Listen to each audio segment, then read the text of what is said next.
வணக்கம், welcome back to Thilaksman YouTube channel. இந்த பதிவில் வந்து நம்ம இப்போ என்ன பார்க்க போகிறோம்னு பார்த்தீங்கன்னா, சஷ்டி 7ஆம் நிறைவு நாள் வந்து நம்ம வந்து எவ்வாறு நிறைவு பண்ணணும். சிலவங்க வந்து கலசம் கட்டி வச்சுருப்பாங்க. கலசத்தை எப்போ எடுக்கணும், சட்கோணத்தை எப்போ வந்து நீக்கணும், காப்பு எப்போ கலட்டணும், அதுக்கப்புறம் பார்த்திங்கன்னா திருக்கல்யாண விருந்து சாப்பாடு வந்து என்னென்னலாம் முருகப்பெருமானுக்கு பிடிக்கும், என்னென்ன பொருள் வைத்துலாம் படையல் வைக்கணும்னு சொல்லிட்டு இந்த பதிவில் வந்து பார்க்க போகிறோம். அதனால் இந்த வீடியோவை ஸ்கிப் பண்ணாமல் எல்லோரும் கடைசி வரைக்கும் பாருங்கள். இப்போ தான் நம்மளுடைய திலக்ஸ்மன் யூடியூப் சேனல் ஃபஸ்ட் டைம் பார்க்குறீங்கன்னா கண்டிப்பாக சப்ஸ்கிரைப் பண்ணிட்டு பாருங்கள். வாங்க இப்போ நம்ம வீடியோக்குள்ளே போகலாம். சஷ்டி விரதம் அக்டோபர் 22ஆம் தேதி ஆரம்பித்து 27ஆம் தேதி சூரசம்காரம் நடைபெற்று முடிந்து இன்று வந்து 28ஆம் தேதி முருகப்பெருமானுக்கு வந்து திருக்கல்யாணம். ஒவ்வொரு கோயில்லையும் வந்து ஒவ்வொரு மாதிரியான நேரத்தில் வந்து திருக்கல்யாணம் நடக்கும். சில கோயிலில் வந்து காலையில் வச்சுருவாங்க, சில கோயிலில் வந்து மாலை நேரத்தில் தான் திருக்கல்யாணம் நடக்கும். உங்கள் ஊரில் வந்து முருகர் கோவில் இருந்தால் எப்போ திருக்கல்யாணம் நடக்குதுன்னு சொல்லிட்டு நீங்கள் விசாரிச்சுக்கிடுங்க. விசாரிச்சுட்டு அதன்படி வந்து நீங்கள் வந்து விரதத்தை வந்து முருகப்பெருமானுக்கு நெய்வேத்தியங்கள் எல்லாமே வைத்து முருகப்பெருமானுக்கு திருக்கல்யாண விருந்து வைத்து நீங்கள் வந்து விரதத்தை நிறைவு செய்து கொள்ளலாம். அது வந்து எப்படி வந்து நம்ம வந்து முருகப்பெருமானுக்கு திருக்கல்யாண விருந்து வைக்கலாம்னு சொல்லி தான் பார்க்க போகிறோம். வாங்க பார்க்கலாம். பொதுவாகவே கல்யாண வீட்டில் வந்து சைவ சாப்பாடாக இருந்தால் என்னதெல்லாம் இருக்குங்க? சாதம், அதாவது வந்து ஒயிட் ரைஸ் இருக்கும், சாம்பார் இருக்கும், ரசம் இருக்கும், வத்த குழம்பு இருக்கும், பொரியல் இருக்கும், கண்டிப்பாக அவியல் இருக்கும், அதுக்கப்புறம் அப்பளம், பாயாசம் சொல்லிட்டு வந்து நிறைய விதவிதமாக வச்சுருப்பாங்க. அதே மாதிரி நம்மளும் முடிஞ்சவங்க வந்து வீட்டில் வந்து இதே மாதிரி வகை வகையாக வந்து செய்து வந்து முருகப்பெருமானுக்கு படையல் வைப்பது வந்து ரொம்பவே நல்லது. இருந்தாலும் கண்டிப்பாக வந்து பொரியல் ஒரு 2-3 வையுங்கள். வைக்க முடிந்தவர்கள் அதில் வந்து கண்டிப்பாக வந்து அவியல் கூட்டு வந்து கண்டிப்பாக வையுங்கள். ஏன்னான்னு பார்த்தீங்கன்னா அதில் வந்து நிறைய காய்கறிகள்லாம் சேர்ந்துருக்கும்.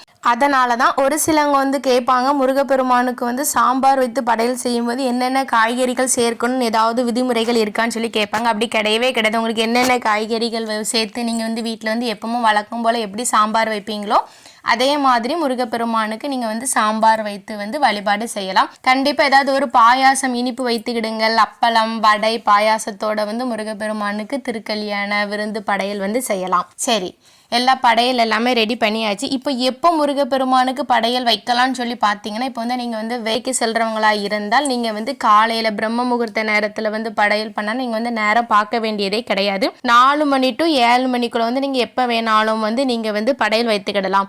இல்லைங்க எனக்கு அந்த நேரத்தில் வந்து படையல் வைக்க முடியாதுன்னு சொல்லி சொல்கிறவங்க வந்து காலையில் வந்து 10:45 11:45 வந்து படையல் போட்டுக்கலாம்.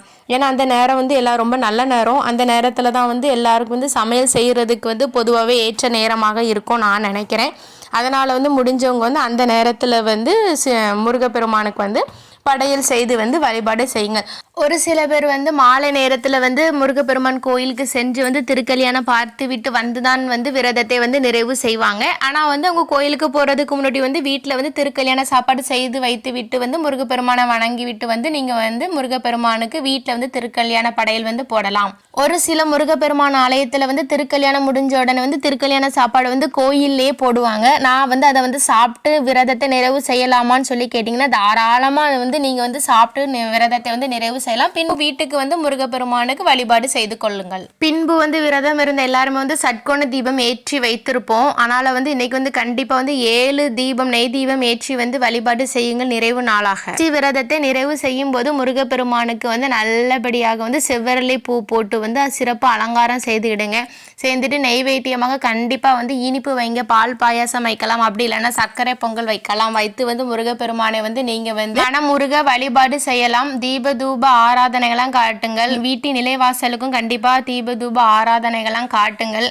அதுக்கப்புறம் பார்த்தீங்கன்னா நிறைவு செய்வது முருகப்பெருமான் இதை வேண்டி தான் வந்து நான் வந்து விரதம் இருந்தேன். கண்டிப்பாக என்னுடைய வேண்டுதலை நிறைவேற்றி தாமுருகான்னு சொல்லுங்கள். அதுக்கப்புறம் வந்து முருகப்பெருமானுக்கு நன்றி சொல்லுங்கள். எதுக்குன்னு பார்த்தீங்கன்னா இந்த 7 நாள் விரதமும் வந்து நம்மளை வந்து நல்லபடியாக இருக்க வச்சது வந்து முருகப்பெருமான் தானே. அதனால் வந்து முருகப்பெருமானுக்கு நன்றி சொல்லுங்கள். நன்றி சொல்லிட்டு என்னுடைய விரதத்தை கண்டிப்பாக நிறைவேற்றி தாமுருகான் என்று சொல்லி வந்து வழிபாடு செய்து கொள்ளுங்கள். பின்பு வந்து கந்தசஷ்டி கவசம் பாராயணம் பண்ணுங்கள். பின்பு உங்களுக்கு திருப்புகள் ஏதாவது தெரிந்தால் திருப்புகள் பாடலாம். கண்டிப்பாக வந்து கந்தசஷ்டி விரதத்தை நிறைவு செய்யும் போது வந்து கண்டிப்பாக ஓம் சரணபவ ஓம் சரணபவ ஓம் சரணபவங்கிற மந்திரத்தை வந்து 108 முறை வந்து கண்டிப்பாக சொல்லுங்கள். இவ்வாறாக தான் நாம் வந்து கந்தசஷ்டி விரதம் 7ஆம் நாள் வந்து நிறைவு செய்ய வேண்டும். சரி, ஒரு சில பேர் வீட்டில் வந்து கலசம் வச்சுருப்பாங்க. கலசத்தை வந்து என்னைக்கு வந்து எடுக்கணும்னு சொல்லி கேட்டிங்கன்னா நம்ம வந்து திருக்கல்யாணம் அன்று வந்து கலசத்தை வந்து எடுக்க வேண்டாம். என்னைக்கு எடுக்கலான்னு பார்த்தீங்கன்னா அக்டோபர் 29 புதன்கிழமை அன்னைக்கு வந்து கலசத்தை வந்து நம்ம வந்து எடுக்கலாம். ஒரு சிலவங்க வந்து கலசத்தில் வந்து நீர் நிரப்பி வந்து கலசம் வச்சுருப்பாங்க, இல்லைன்னா ஒரு சிலவங்க வந்து அரிசி வைத்து வந்து கலசம் வச்சுருப்பாங்க. அவங்க என்ன பண்ணுங்க, நீர் வச்சு கலசம் வைத்தவர்கள் வந்து நீரை வந்து வீட்டு முழுக்க வந்து தீர்த்த மாதிரி தொழிங்க, மீதி இருந்தால் வந்து நீங்கள் வந்து செடிக்கு ஊற்றிடுங்க, தப்பே கிடையாது. அதில் இருக்க எலுமிச்சை பழம் வந்து கொஞ்சம் அழுவி இருந்தானா பயப்படாதீங்க, தண்ணியிலே கிடந்ததுனால கொஞ்சம் ஊறி போயிருக்கும், நல்லதாக இருந்தால் வந்து பயன்படுத்திக்கிடுங்கள்.